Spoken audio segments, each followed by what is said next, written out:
సాయి గోపాల్ వర్మ గారు, Regidi Harika,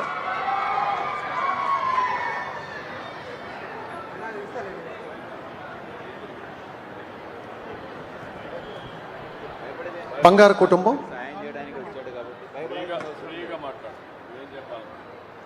good morning sir.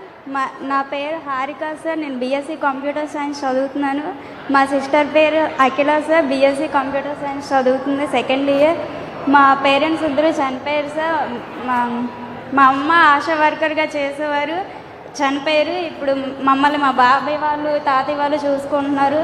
మా government నుంచి ఎలాంటి స్కీమ్స్ కానీ ఏం రాలేదు. మాకు ఉపాధి హామీ కల్పిస్తారని ఇక్కడికి వచ్చాము సార్. PC4 అనే సిస్టర్ రామ్మ, హారిక సిస్టర్. సీఎం గారు పిలుస్తున్నారు రామ్మ, రా తల్లి.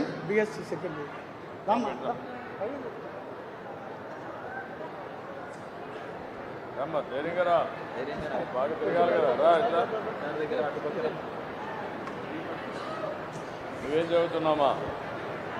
మాట్లాడలేవా? ఓపెన్గా మాట్లాడాలి.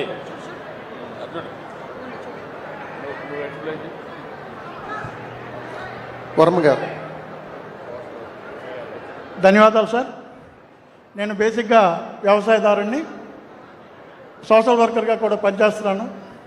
ఈ P4 ప్రోగ్రాం వచ్చినప్పుడు మాకు కాన్స్టిట్యున్సీ నుంచి P4 టీం వచ్చి ఈ కాన్సెప్ట్ని నాకు వివరించినప్పుడు విద్యా ఉద్యోగ ఉపాధి అవకాశాలని అవకాశం ఉన్నోళ్ళు అవకాశం లేని వాళ్ళ కోసం మనం ఎంతో కొంత సాయం చేయాలి సమాజానికని వాళ్ళు చెప్పిన కాన్సెప్ట్ నాకు నచ్చి మన అధినాయకుడు చంద్రబాబు నాయుడు గారు ఏది ఆలోచించినా ఏం చేసినా భవిష్యత్తు తరాలకి ఎలాగ మేలు చేయాలనే ఎప్పుడూ ఆయన కాన్సెప్ట్ ఉంటుంది.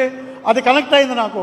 అప్పుడు మా గ్రామంలో నేను ఒక ఇద్దరిని అడాప్ట్ చేసుకొని ఒకళ్ళు బీఎస్సీ చదివిస్తున్నాను, ఒకళ్ళు హ్యాండిక్యాప్డ్కి విద్యపరంగా వాళ్ళ అబ్బాయికి ఆవిడకి అతనికి వైద్యపరంగా సాయం చేసి చాలా సంతృప్తి పొందాను సార్. P4 టీం మళ్ళీ వచ్చినప్పుడు ఊరికి గ్రామానికి ఏదో చేయాలని అన్నప్పుడు ఒక 5 లక్షల కాన్సెప్ట్తో ఎకో పార్క్ని నిర్మించడం కోసం గ్రామం చుట్టూ గ్రామంకి దగ్గరలో ఉన్న కోనేరుని డెవలప్ చేయడం కోసం ఒక ప్రాజెక్ట్ రిపోర్ట్ తయారు చేశాను సార్. ఈ తయారు చేయడంలో మాకు సహకరించిన P4 టీము, అదేవిధంగా కళా వెంకటరావు గారు, మా ఎంపీ గారు, మా ఎమ్మెల్యే గారు నిరంతరం మాకు ప్రోత్సహించి మంచి పనులు చేయండి, మిమ్మల్ని గుర్తిస్తామని చెప్పడంతో మేము ముందుకెళ్ళాం సార్. ఆ తర్వాత ఈ కార్యక్రమం వచ్చినప్పుడు తమరు ఇక్కడికి రావడం నిజంగా చీపురుపల్లి ప్రజలు మేము చేసుకున్న అదృష్టం సార్. నిజంగా గర్విస్తున్నాం మీకు. అప్పుడు ఈ హారిక అనే అమ్మాయిని ఈ రేగిడిపేట విజయరాంపురంలో ఉంటుంది సార్. ఈ అమ్మాయి ఆర్ఫెన్ సార్. ఇద్దరు అక్క చెల్లెళ్ళు బీఎస్సీ కంప్యూటర్స్ చదువుతుంది సార్. వాళ్ళ చెల్లి కూడా బీఎస్సీ సెకండ్ ఇయర్ చదువుతుంది సార్. వీళ్ళకి ఏ విధంగా కూడా మీరు సాయం చేయండి అని మా P4 టీము మమ్మల్ని కన్సల్ట్ చేసినప్పుడు తప్పకుండా నాకు అవకాశం ఇస్తే నేను చేస్తానని తీసుకున్నాను సార్. తీసుకున్న తర్వాత వీళ్ళతో 2 days 3 days నుంచి ఇంట్రాక్షన్ అయ్యాం. వీళ్ళకి సంబంధించి ఏదైనా సరే భవిష్యత్తులో మెంటర్గా ఉంటూ వీళ్ళకి చదివించడం కోసం భవిష్యత్తులో ఏదైనా ఉపయోగం కోసం కూడా మేము నిలబడతామని చెప్పాం సార్. మాకు కూడా కలిశెట్టి అప్పలనాయుడు గారు ఉన్నారు sir. Kalisetti Nikhila charitable trust ద్వారా చాలా పేద విద్యార్థులకు సాయం చేస్తున్నారు. వాళ్ళ ద్వారా ఇంట్రాక్షన్ అయ్యి ఇంతకుముందు కూడా కొంతమందికి ఆయన ద్వారా మేము చేయించగలిగాం. వీళ్ళని కూడా ఆయన సహాయంతో చేపిస్తాం. తప్పకుండా మీరు ప్రవేశపెట్టిన ఈ P4 పథకం భవిష్యత్తులో పేదలకి ధనికులకి అంతరాన్ని తగ్గించి మీరు కోరుకున్న స్వర్ణాంధ్రప్రదేశ్ 247 కాదు, 2047 కాదు, 2037కే అయిపోతుందని నేను గట్టిగా నమ్ముతున్నాను సార్. మీరు ఇలాగే మా కోసం, మా భవిష్యత్తు కోసం, మా భావితరాల కోసం మీరు ఆరోగ్యంగా ఉండాలి సార్. ఈ విధంగా మీకు కలిసి ఉన్నందుకు ఈ విధంగా మా కళా వెంకటరావు గారు, మా లెజెండరీ లీడర్ సార్, ఆయన్ని కూడా కలిసేటి అప్పలనాయుడు గారు కూడా మాకు మంచి టీంని ఇచ్చారు. వాళ్ళు నిరంతరం ఏ అవసరం వచ్చినా సరే అశ్రద్ధ చేయకుండా, ఏ అర్జీ వచ్చినా సరే PGRS ద్వారా ఏమి ఇచ్చినా సరే మాకు త్వరగా MRO ఆఫీస్లో ఏదైనా సరే మాకు తొందరగా పరిష్కారం చేస్తున్నారు సార్.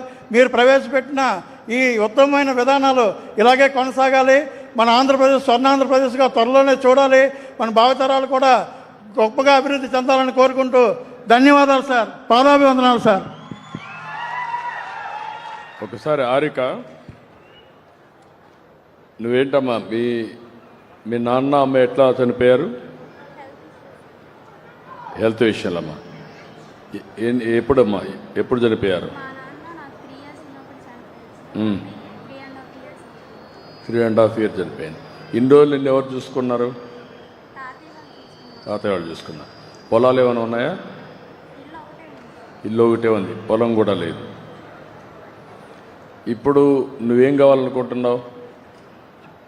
ఉపాధి అన్నీ కావాలని ఉపాధి కదమ్మా. నువ్వు జీవితంలో ఏం కావాలనుకుంటున్నావు? అందరం మారిగా ఐటీ ప్రొఫెషన్ అంటే ఇప్పుడు ఏం బీఎస్సీ ఐటీ చేస్తున్నావా? కంప్యూటర్ కంప్యూటర్ సైన్స్ సైన్స్ చేస్తున్నావు. మీ చెల్లెలు ఏం చేస్తుంది? బీఎస్సీ కంప్యూటర్ నువ్వు కూడా బీఎస్సీ కంప్యూటర్ అమ్మా. ఏ ఇయర్ అమ్మా? నువ్వు ఫస్ట్ ఇయరా? Second year. 3 ఏళ్ళు కోర్సు అయింది. ఓకే. ఇప్పుడు మీరు ఎట్లా చేయగలుగుతారు? వీళ్ళిద్దరికి చదివించి మంచి ఉద్యోగాలు ఇప్పించాలి.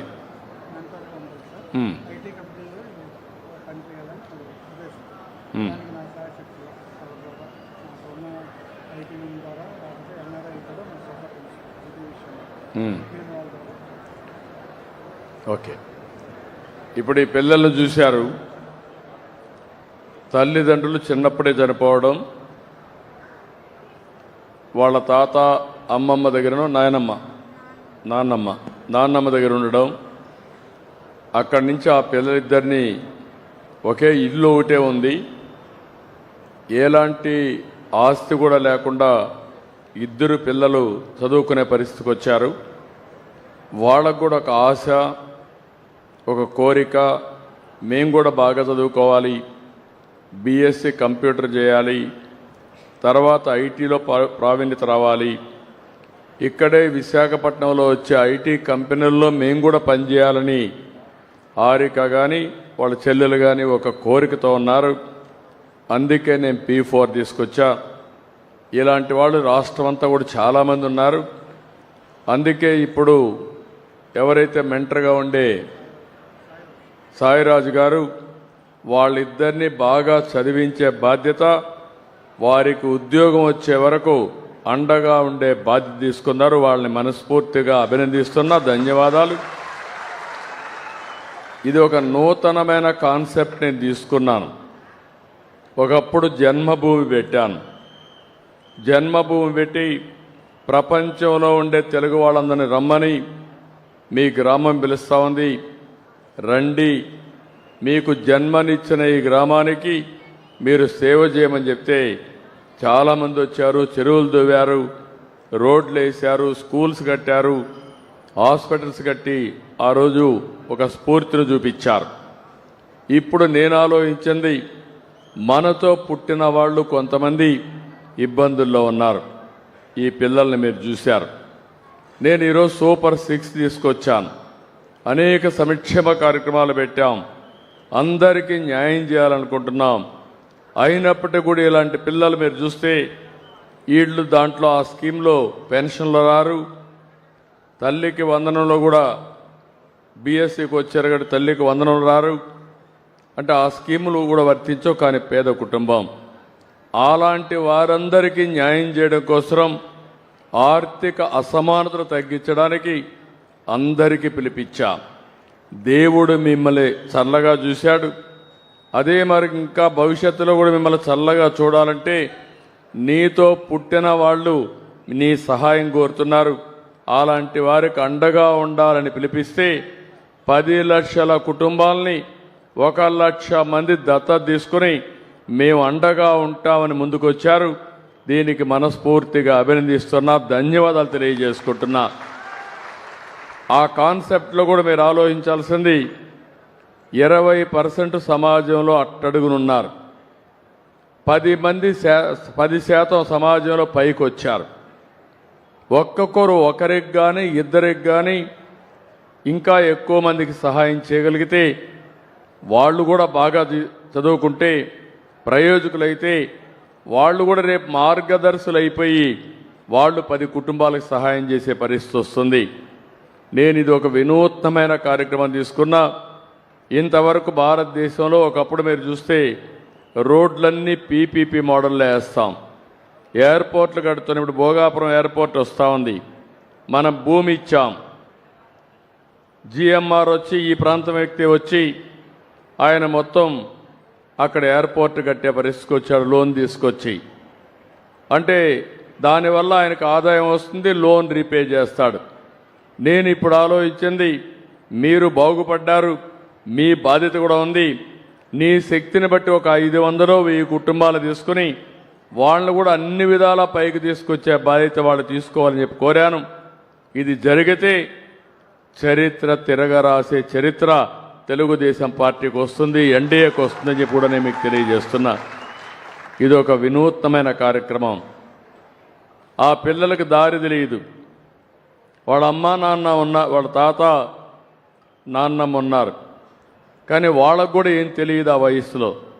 ఎవరో తెలిసిన వ్యక్తి బాగా చదువుకోమని, అదే మరి ఈరోజు కళా వెంకటరావుతోనో ఇలాంటి పరిచయాలు ఉంటాయి, ఆ పరిచయం పెట్టుకొని అదే మరి మా కలెక్టర్ కూడా పనిచేస్తాడు, ఉద్యోగం ఇప్పించగలిగితే ఈ పిల్లల జీవితాలు బాగుపడమే కాకుండా ఇంకొక 10 మందికి సహాయం చేసే శక్తి సామర్థ్యం ఈ పిల్లలకు రావాలనేది నా ప్రగాఢ ఆకాంక్ష.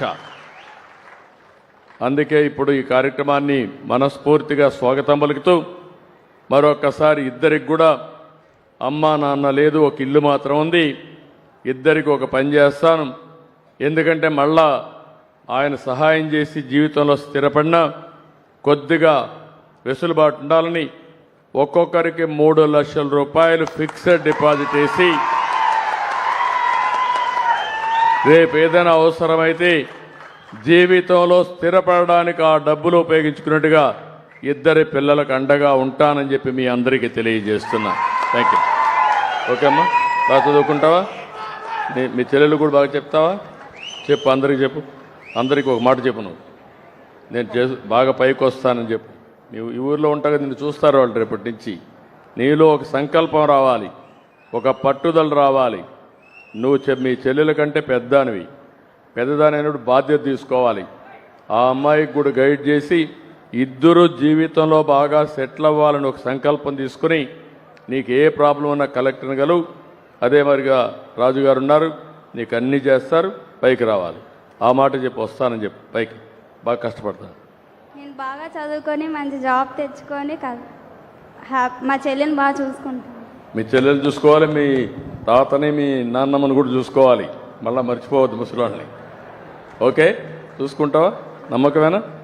ఓకే అమ్మా, good. I wish all the best. May God bless you. ధన్యవాదాలు సార్. ధన్యవాదాలు సార్. మా P4 టీంకి, ఎండిఓ గరివిడి గారికి మరియు ఎమ్మెల్యే గారు, ఎంపీ గారు, మినిస్టర్ గారికి అందరికీ ధన్యవాదాలు తెలియజేస్తున్నాం సార్. చిన్న రిక్వెస్ట్ సార్. మార్గదర్శి వర్మ గారికి, బంగారు కుటుంబం హారికనుకు P4 కాన్సెప్ట్ని మాన్య ముఖ్యమంత్రి వర్యుల వారు మనందరి కళ్ళ ముందు ఎంత చక్కగా ఆ కార్యక్రమం ఈరోజు బంగారు కుటుంబాలని భవిష్యత్తును ఏ రకంగా తీర్చిదిద్దుతుందో తెలియచెప్పారు.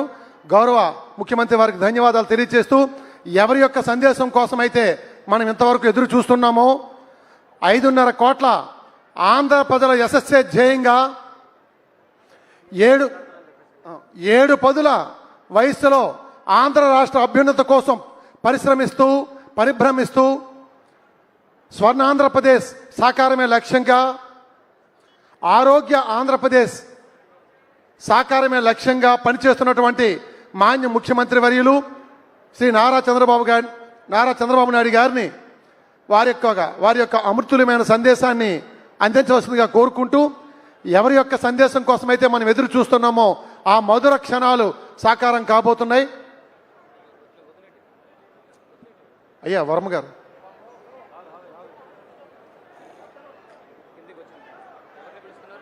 ముఖ్యమంత్రి గారిని